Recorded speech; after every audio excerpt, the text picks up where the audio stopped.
Spent a quiet week in Lake Wobegon, Minnesota, my hometown.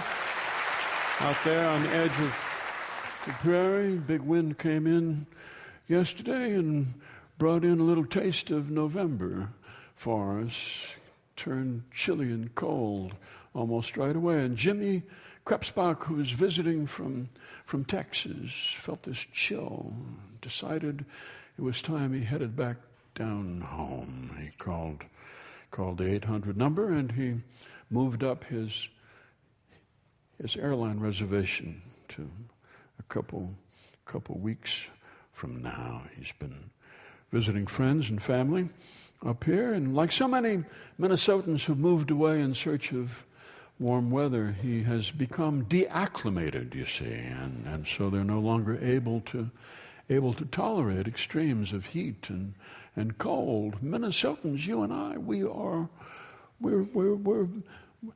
very flexible people. We can lead the lives of gypsies if we want to. We can live anywhere from the north slope of Alaska down to the equator, any place really. We're completely free and independent. But there are all of these Minnesotans, you may have heard of them, who moved off to California in search of a beautiful climate, and they settled there on the California coast, and now they've become so deacclimated that they cannot tolerate any climate outside of this narrow strip. It's about 100 miles long, and it's about 5 miles wide, and it's from roughly San Luis Obispo down to Santa Barbara, and they live there in that tiny strip, and they never get outside it. They can come back to Minnesota for maybe 2 or 3 weeks in the month of May and maybe half of the month of September.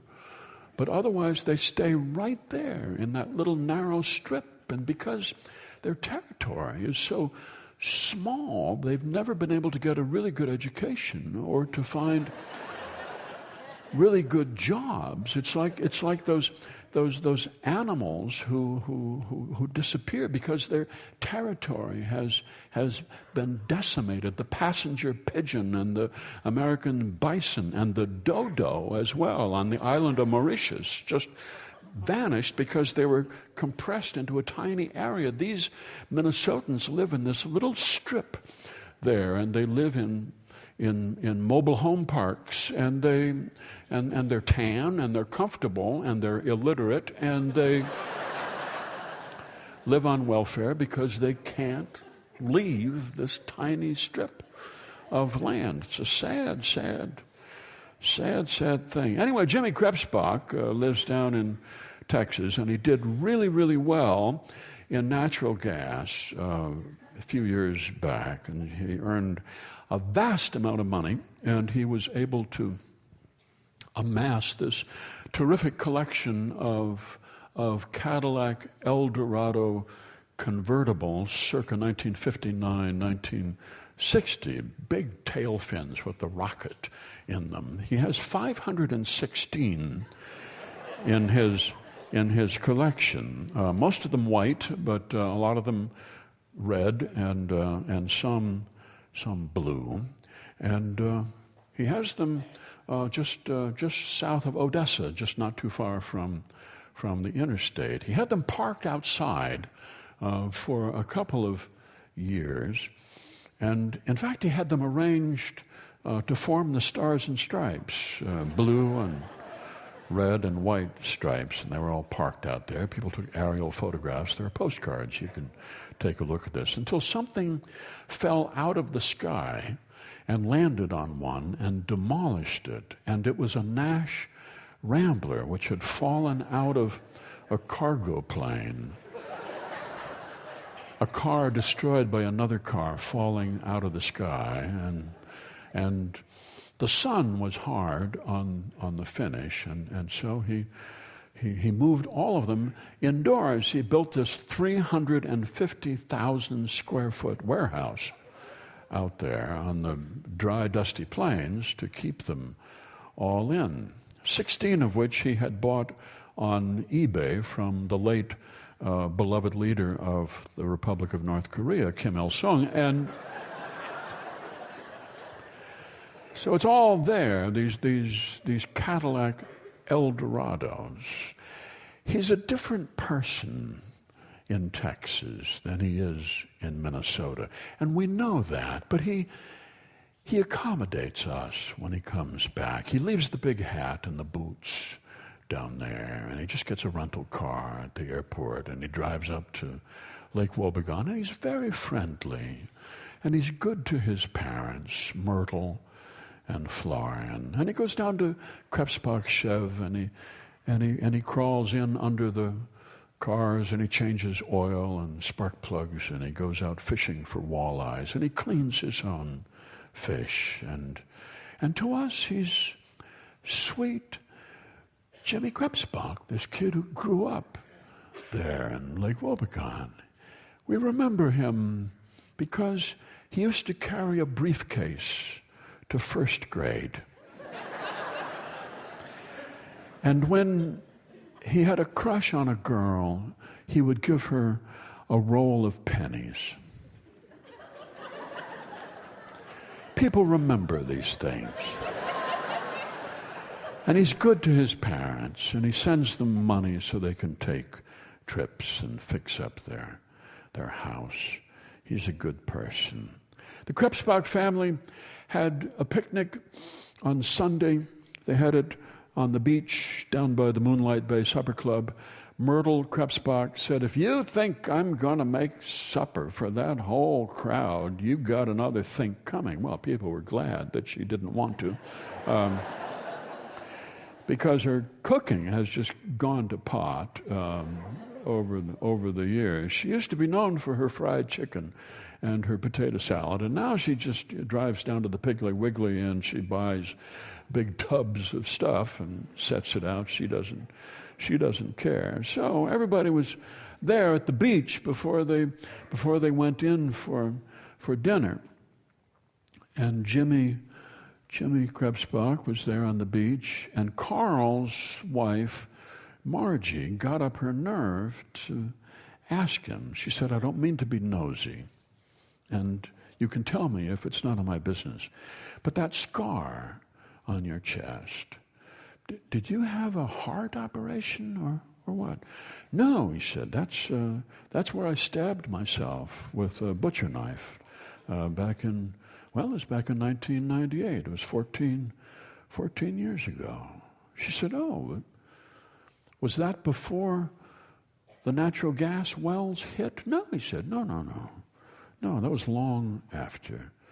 "No, Flora and I, we'd gone through hard times. We'd been through bankruptcy 4 times before then, and the kids were born, and we did okay. And then the money flowed in, and then that was when we got into trouble. And she left me. She took the kids and she went out to California. She was upset about my drinking, and because I like to sit in the kitchen and I like to shoot a .22 pistol at the refrigerator. I just like the ka-chung sound that it made, and it didn't hurt anybody, but she got really upset with me, and she took the kids and she left, and I felt so bad, and I got really drunk,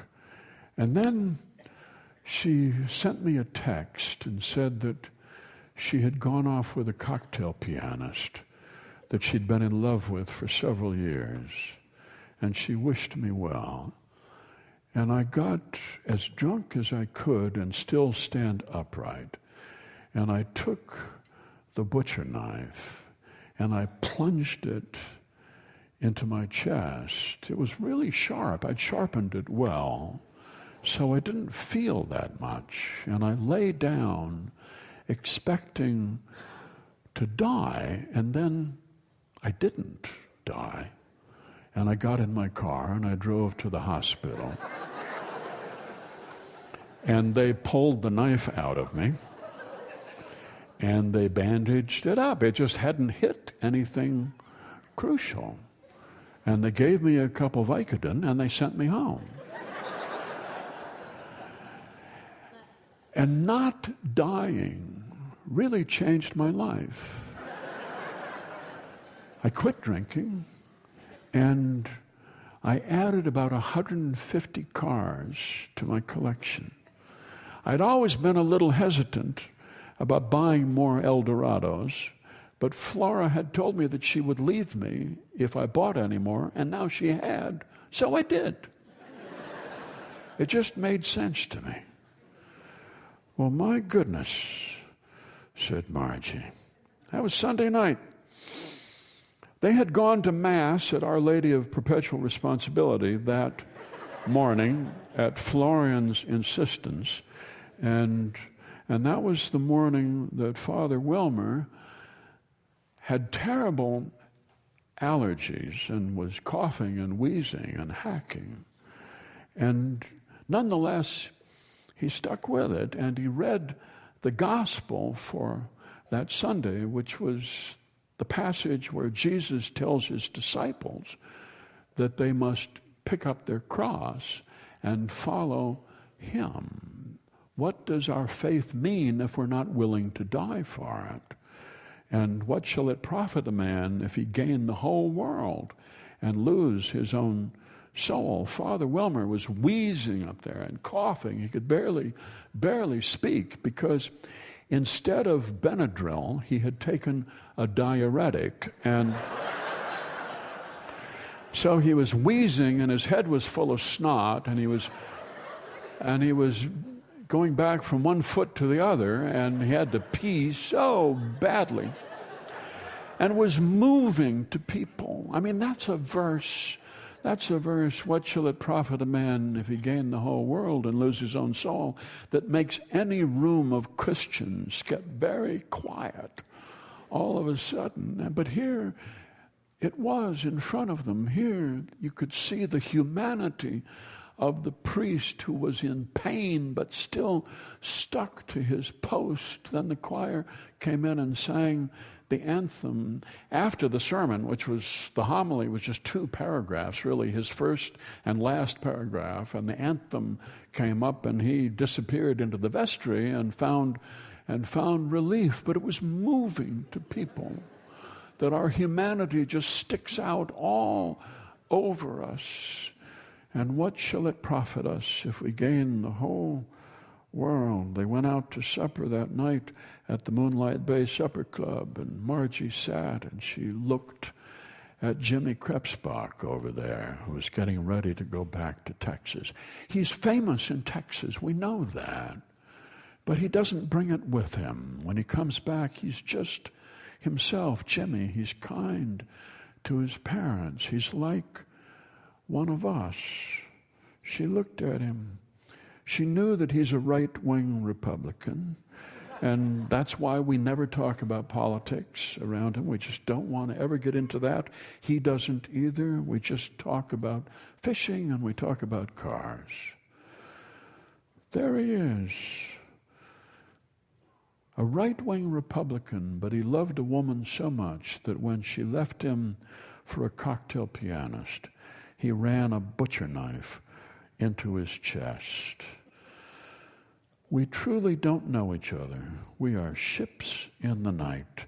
One more reason to be as kind as we possibly can.